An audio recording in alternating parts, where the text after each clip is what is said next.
What's up, everybody? B-Mac the Z-Ranger here, and I'm calling all Rangers, Riders, and Defenders of the Morphin Grid to welcome you all to the Rangers Initiative. And today on the Rangers Initiative, I will be reviewing the latest episode of Power Rangers Dino Fury, Episode 3, Lost Signal. And as always with all of my reviews, I'm going to be going over the good, the bad, and the more phenomenal. Yes, as always, but before we get started, I want to point you guys out to that subscribe button. Make sure you guys hit that subscribe button, subscribe to this channel, and also click that notification bell so that way when I drop a video, you get it as soon as I put it out. Also, I need you guys to smash that like button, because the more people that like this video, the more Ranger Initiative goes around the world, and YouTube recommends me all over the world. So go ahead and hit that like button. Even if you don't subscribe, make sure you smash that like button. And as always, when you do subscribe, you become a Ranger of your choosing, and you become a part of Rangers Initiative. Yes, you become a Ranger of your choosing. But you know what? Enough of that. Let's get right into this review. Let's go.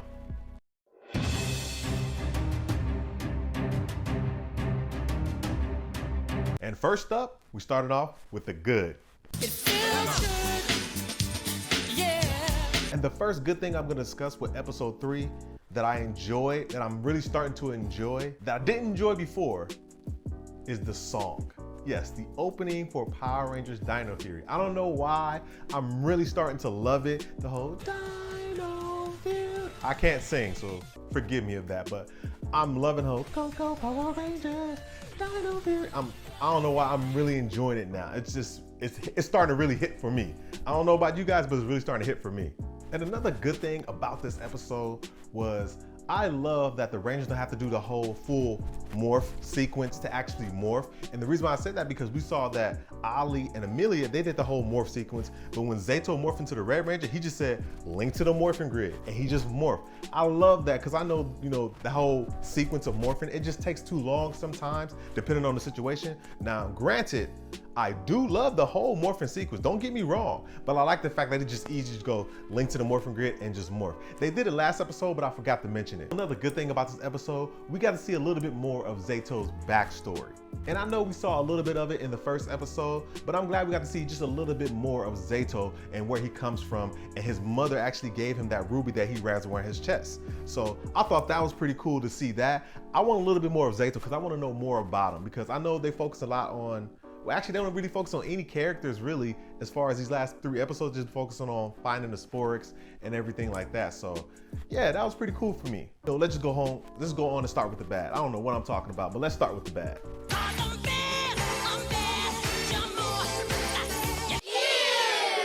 And first up with the bad, I just gotta say, the J board, and I keep forgetting this lady's name. That's how bad it is to me. I don't know who that lady is. I keep forgetting her name, but her and the J board, that whole comedic thing to me is not working for me. I don't know about you guys, but to me, that's kind of getting on my nerves. Every time they came on the screen, I'm like, I don't care. Go to, the Rangers and see what they're doing. I don't like that whole thing. Maybe it's just me.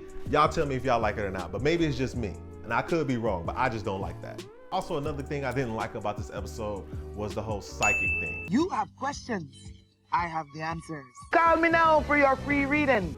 I was totally on Ali's side throughout this whole thing with the psychic. And I'm like, really? We're really gonna go to a psychic about something dealing with intergalactic stuff or something dealing with space? That's what we're gonna go to, a psychic, like really?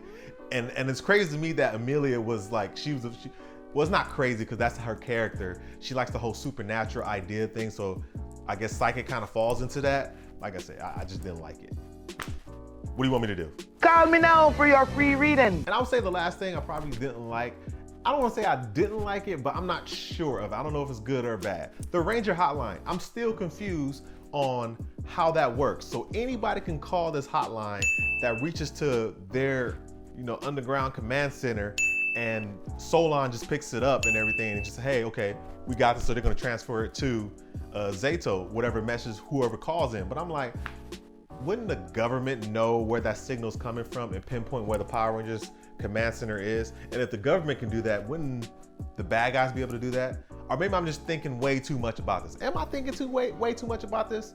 One particle of unobtainium has a nuclear reaction with a flux capacitor. Carry the two, changing its atomic isotoner into a radioactive spider. What the hell did you just say? Well, you know what? Enough of that. Since we got all the, the bad out the way of this episode, let's get to the real good stuff. the more phenomenal. Here we go! And first up with the more phenomenal, I gotta say, the boost keys. How many boost keys do they have? Because the hearing one, that was so cool. Like, that was pretty cool. Like, you can do that, and you can do that without being in your Ranger costume. You can just do it regularly. Like, I would use that all the time. And the other two boost keys, the Fix-It boost key and the Hover boost key, those are two pretty cool boost keys that just worked well together. Because once their Zords, and I'm gonna get to their Zords in a minute, but once their Zords actually broke it apart, she used the Hover key to bring it up and hover over the monster, and then Ollie uses his boost key, the Fix-It one, to fix it up and just basically paste it toward the on a monster's chest, on pretty much Medusa's chest. I don't know her name, the name of the monster, but you know what I'm talking about. Thought that was pretty cool. That's really, really more phenomenal. And the next thing I'm gonna mention is the Zords. My goodness, I am loving all the Zord fighting, the command center inside the Zord. I love that. It looks just amazing. But the Zord fighting, like now they have their own Mega Zord now besides just the Red Ranger Zord. That was pretty cool. Like all that was pretty cool. And once again, Ollie's and Amelia's comedic timing in this episode was just on point with each other and just with the whole Ranger group. As soon as they came in, she was like, Ollie, we gotta take a selfie. And Ollie, he didn't say no to it. He didn't say no to it. He just looking around, was like, okay, we gotta take a selfie. And Zato was like, hey, we got a monster right in front of us. Let's focus on that. I thought that was pretty cool. But like I said, the Zord fighting, more phenomenal. The Zords, more phenomenal. I don't know exactly what Amelia's Zord is. I keep hearing it and I keep forgetting exactly what it is. But I love her Zord and I love Ollie's the Triceratops Zord or whatever. You know what I mean? The Triceratops Zord. So those are pretty cool. That was really, really more phenomenal. Okay. And with all that being said, with the good, the bad, and the more phenomenal, I gotta rate this episode 3 out of 5 lightning bolts. And the reason why I'm giving it 3 out of 5 lightning bolts is because it wasn't a fantastic episode, but it was a solid one. It was really solid.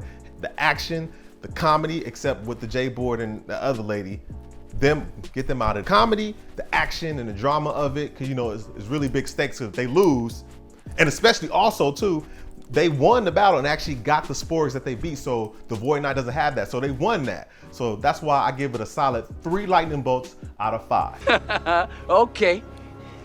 All right. You think you can do this to me? We're gonna move on to the next segment, and you guys know what it is, and that is the Ranger of the Week. And this week's Ranger of the Week was very difficult for me to choose. And I will explain to you why after I tell you who this week's Ranger of the Week is. So without further ado, this week's Ranger of the Week goes to Ollie, Amelia, and Zato. The entire Power Ranger cast at this moment in time. That's without the Green and the Black Ranger.